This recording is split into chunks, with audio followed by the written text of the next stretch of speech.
안녕하세요. 향기로운 세상을 꿈꾸는 난초바다 정혜영입니다. 오늘은 깃털 없는 기러기 보르카에 대해서 여러분에게 낭독해 드릴 거예요. 존 버닝엄 글 그림 엄혜숙 옮김이고요. 저 난초바다 정혜영이 낭독합니다. 뒤에 부분 볼까요? 오리가 있어요. 그런데 서로 다르죠? 네. 보르카는 같이 태어난 언니 오빠들과 달리 깃털이 없었어요. 어떡해요? 그 때문에 보르카는 늘 따돌림을 받았지요. 엄마는 보르카에게 깃털 대신 털옷을 짜주었어요. 하지만 언니 오빠들이 놀려대는 바람에 보르카는 하늘을 나는 법도 물속에서 헤엄치는 법도 잘 배우지 못했답니다. 드디어 겨울이 다가와 기러기들이 따뜻한 곳으로 모두 날아갈 때 보르카는 그만 혼자 남게 됩니다. 자, 혼자 남은 보르카는 어떻게 될까요? 이 혼자 남은 보르카가 정말 잘 되었으면 좋겠다는 바람을 가지고 있는데 여러분도 그런 생각을 가지고 있죠? 잘 되길 바라면서 이 책 속으로 들어가 봐야 될 것 같아요. 내지를 보니까 꽃들이 있고요. 그리고 오리들이 있는데 유독이도 여기 부분에는 살색이 아니라 살구색에 오리가 있는 게 아마 보르카인 것 같아요. 이전에 살색이라고 했던 거에 대해서 어떤 피부에 대한 편견, 흑인에 대한 편견이지 않는가 그런 것 때문에 살구색으로 바뀐 거로 알고 있어요. 그럼요. 살색은 다 다르잖아요. 흑인종, 황인종, 백인종 다 다르듯이 같은 우리 황인종 계통에도 그러죠. 저는 좀 약간 피부가 좀 하얀 계통에 들어가거든요. 근데 좀 더 까무잡잡해질 때도 물론 있겠지만은 좀 약간씩은 다 달라요. 뭐 살구색이라고 하고 그렇게 해야 되는 것이 맞을 것 같아요. 안에 내지는 배를 타고 어디를 가는 거죠? 그러면 기러기인가? 오리가 지금 앞에 있는 것 같아요. 네, 플럼스터 씨와 플럼스터 부인이라는 기러기 부부가 있었습니다.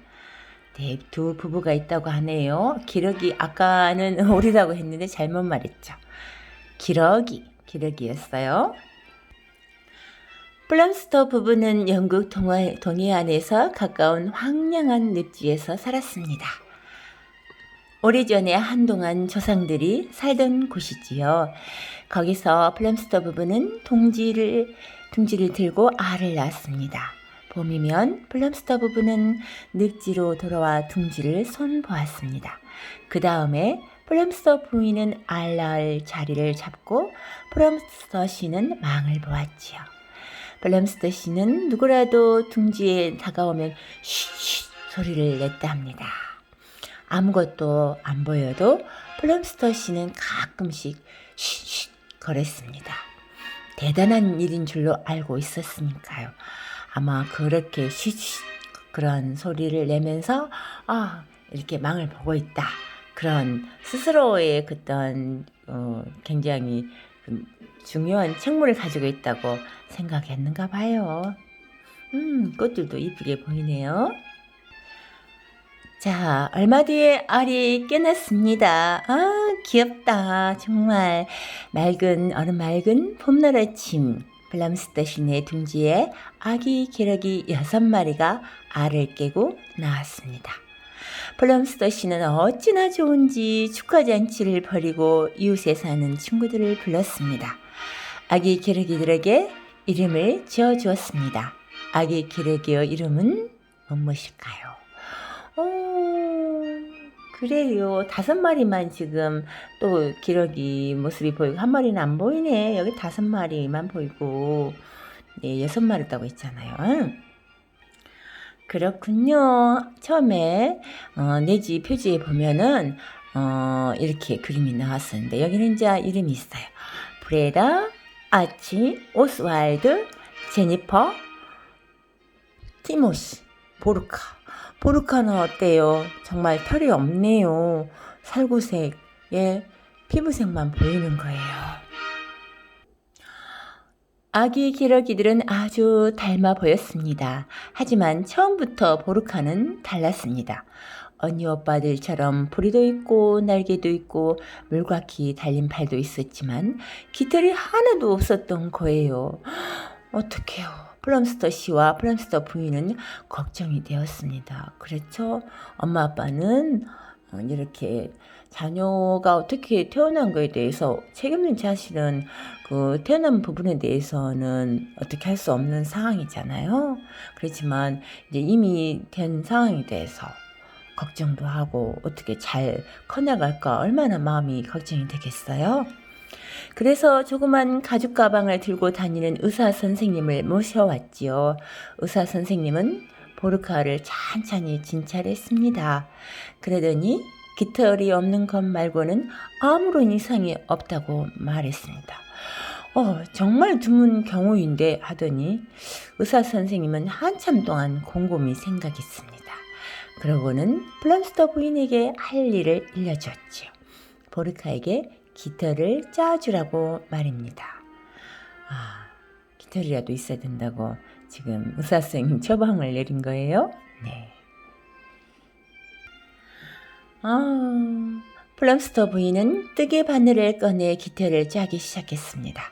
물론 진짜 깃털을 짤 수야 없었지요. 하지만 얼핏 보면 깃털처럼 보이는 포근한 회색 털옷을 짰습니다.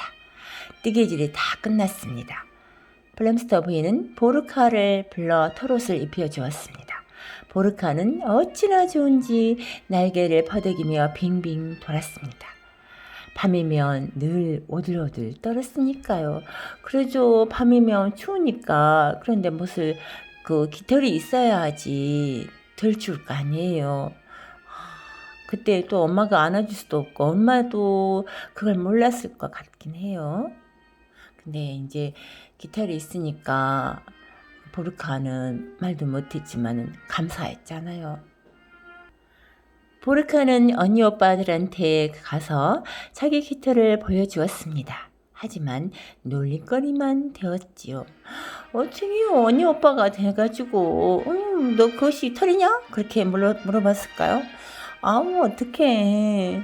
보르카는 너무 슬퍼서 키다리 갈대와 우거진 밭에 들어가 엉엉 울었습니다. 얼마나 마음이 아플까. 정말 이해가 돼요. 이제 어린 기러기들은 날기와 헤엄치기를 배우게 되었습니다. 보르카는 다른 기러기들이 못살게 구는 바람에 같이 어울리지 않았습니다. 같이 어울리려고 해도 저희들이 같이 놀아주지가 않잖아요. 그래서 상당히 지쳐졌지요. 보르카가 수업에 빠져도 아무도 몰랐어요. 어머나. 플럼스터 씨와 플럼스터 부인은 몹시 바빴거든요. 보르카는 헤엄치기를 배우고 싶었어요. 하지만 물에서 헤엄치고 나면 털옷이 다 마를 때까지 시간이 너무 오래 걸렸어요. 그래서 곧 그만두었죠. 어떡해요. 이제 여름이 거의 끝나갑니다. 날은 점점 추워지고 기러기들은 더욱 바빠졌어요. 이맘때쯤이면 늘 기러기들은 먹이 구하기가 더 쉬운 따뜻한 곳으로 날아갑니다. 플럼스턴의 식구도 이미 떠날 채비를 마쳤습니다. 폭풍을 치는 겨울에도 끄덕없게 나뭇가지로 둥지를 잘 덮었습니다. 이제 멀리 추우니까 날아갈 준비를 하고 있는가 봐요. 근데 보르카는 어때요? 수영도 못하고 어떻게 같이 갈 수 있을까요? 그러고 나서 날씨가 정말 추워지고 비가 내리게 되었습니다. 기러기들은 몸을 부르르 떨었습니다. 털이 털털털털 아까 아니에요. 드디어 떠날 때가 온 거예요. 기러기들은 나이 많고 슬기로운 기러기를 우두머리로 뽑았습니다. 그러고는 모두들 따뜻한 곳으로 날아갔지요. 모두들이 아니었네. 하지만 보르카는 가지 않았습니다. 아니, 갈 수가 없겠죠. 가고 싶어도 보르카는 날 수가 없었거든요. 보르카는 숨어서 떠나가는 기러기들을 지켜보았습니다. 보르카가 빠졌어도 아무도 알아차리지 못했어요. 나 엄마 아빠 미워. 앞으로 할 여행 생각에 모두들 너무 바빴거든요. 어떡해요. 기러기들이 참 침침한 하늘로 사라지자 보르카는 방울방울 눈물을 흘렸습니다. 너무 가슴이 아프네. 보르카는 어쩔 줄을 몰랐습니다. 보슬보슬 비가 내리기 시작했거든요. 그날 밤 보르카는 묵을 수 있는 마른 데를 찾아 여기저기 돌아다녔습니다. 보르카가 줄지어 배들이 닻을 내린 강어귀에 왔을 때는 이미 날이 어둠컴컴했습니다. 보르카는 갑판에 불 꺼진 배 한 척을 골라 건널 다리를 밟고 올라갔습니다. 보르카가 짐 싣는 창고로 내려가자 멍멍 짖는 소리가 크게 났습니다. 개가 확 달라드는 바람에 보르카는 화들짝 놀랐지요. 그런데 기러기라는 걸 알고는 개는 짖는 걸 멈추고 자기소개를 했어요. 다행이네. 개 이름은 파울러였습니다. 지붕 있는 데서 묵고 싶어서 그랬다고 보르카가 말했습니다. 왜냐하면 비도 오고 그러잖아요. 춥잖아요. 네, 파울러는 낡은 자루가 쌓이는 대로 보르카를 데려갔습니다. 그래도 다행이다. 걔가 같이 이렇게 도와줄 수 있어서. 보르카는 어찌나 피곤한지 곧 골아 떨어지고 말았습니다. 그럴 거 아니에요. 혼자 남아있는 데다가 여기저기 지금 돌아다녔잖아요. 그런데 따뜻하니까 어떡해요. 바로 피곤이 싹 씻겨지면서 잠이 오게 되겠잖아요. 크롬비호라는 이 배는 맥칼리스터 선장의 배였습니다. 맥칼리스터 선장은 친구 프레드하고 그날 밤 늦게 배로 돌아왔습니다. 그러고는 아침 일찍 동뜨기 전에 항구를 떠나기로 결정했습니다. 파울러는 창고에서 자고 있는 보르카를 새까맣게 잊고 있었습니다. 한참 가다가 그만 보르카 생각이 나서 선장에게 이야기했지요. 이런 기러기가 배에 타다니. 우리하고 런던에 가려면 백선만큼 일을 해야지. 참말로. 여기 배 이름이 크롬비라고 써졌어요. CROMBIE. 네. 선장 말도 맞는 것 같긴 하죠. 네. 보르카는 파울러는 물론이고 선장이며 프레드하고도 곧 친해졌어요. 보르카는 부리로 밧줄을 감기도 하고 바닥에 떨어진 부스러기들을 줍기도 하고 아무튼 할 수 있는 대로 일을 거들었지요. 대신에 맛난 음식을 듬뿍 받았습니다. 선장도 굉장히 통쾌하기도 하고 좋구만요. 네. 네, 드디어 크롬비호는 김을 푹푹 내뿜으면서 템스강으로 들어왔습니다. 런던 가까이에 온 거지요. 맥칼리스터 선장은 런던에 가면 보르카를 어떻게 해야 좋을까 하고 궁리했습니다.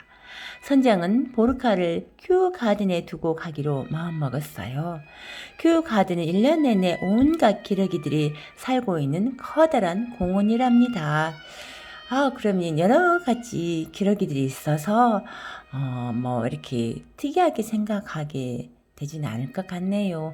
선장도 나름대로 많이 궁리한 대로 잘 선택한 것이 아닐까요? 네. 크롬비호가 큐 가든을 지나갈 때 맥칼리스터 선장은 보드카를 울타리 위에 내려놓았습니다. 다른 기러기들하고 함께 지나라고요. 보르카는 친구들에게 잘 가라고 인사하면서 몹시 슬펐습니다. 하지만 친구들은 약속했지요. 뭐라고 약속했을까요? 다음에 런던에 오면 꼭 보러 오겠다고요. 그래요. 그 선장도 또 걔도 너무 좋잖아요. 네, 다행이에요. 그리움을 남기고 떠나갔네요. 네. 큐 가든에 있는 기러기들은 깃털 없는 보르카를 보고도 어때요? 전혀 아랑곳하지 않았어요. 큐 가든에는 온갖 이상야릇한 새들이 다 있었거든요. 아무도 보르카가 털옷을 입었다고 웃어대지 않았습니다. 모두들 친절했습니다. 특히 퍼디넌드라는 기러기가 친절했습니다. 퍼디넌드는 보르카를 잘 돌봐주고 헤엄을 잘 가르쳐 주었지요. 보르카는 지금도 거기에서 행복하게 살고 있습니다. 그리고 맥칼리스터 선장과 프레드와 파울로는 런던에 올 때마다 보르카를 보러 왔습니다. 약속도 지키고 같이 만나기도 하고, 그리고 퍼디넌드가 같이 친구가 돼서 헤엄도 잘 가르쳐주고, 얼마나 다행이에요. 해피엔딩이어서 너무너무 감사해요. 자, 언제라도 여러분이 큐가든에 가면 다른 기러기들을 알고 어딘가 다른 기러기를 보게 될 것입니다. 그럴까요? 거기는 다양한 기러기가 있는데 그 기러기가 바로 보르카랍니다. 끝. 저는 그렇게 생각하지 않아요. 다른 기러기들 서로 다 달라요. 이 글을 보면서 우리가 얼마나 외모에 집착하는지, 보이는 거에 대해서 자기와 다르다고 해서 틀리다고 생각하거나 또 나보다 더 아래라고 생각하거나 그런 것이 있지 않은지 우리 한번 가슴에 손을 얹고 생각해 봐야 되지 않을까 생각이 듭니다. 세상에는 이렇다 하는 그 어떤 규칙이 있지만 사람 사는 것은 규칙이 없다고 봐요. 어떤 그 규칙이 없다는 그 말은 뭐냐면은 오늘은 이렇게 해야 되고 저렇게 해야 된다, 그런 규칙이 없다는 뜻이에요. 그런데 일정하게 어떤 규율이 있는 것은 뭘까요? 그거는 다른 사람들에게, 다른 동물들에게도 내 생명만큼 존중해야 된다는 것이 하나의 규칙이 되지 않을까? 저는 그게 기본이라고 보거든요. 나와 다르다고 해서 그것이 내가 우월하다는 것은 절대 아니라고 봅니다. 오늘은 장애와 관련해서 존 버닝햄의 글을 여러분에게 낭독해 드렸는데요. 오늘 하루도 나와 다르다고 해서 나보다 또 뭐 높게 생각하거나 낮게 생각하거나 그러지는 않았으면 좋겠어요. 나 스스로도 존중해야 되지만 다른 사람도 존중해야 될 대상이고요. 그리고 우리가 인간이지만 다른 동물들이나 꽃들이나 꽃으로도 때리지 마라는 그런 말이 있잖아요. 꽃도 소중하고 사람도 소중하고 이런 다른 동물도 소중하니까요.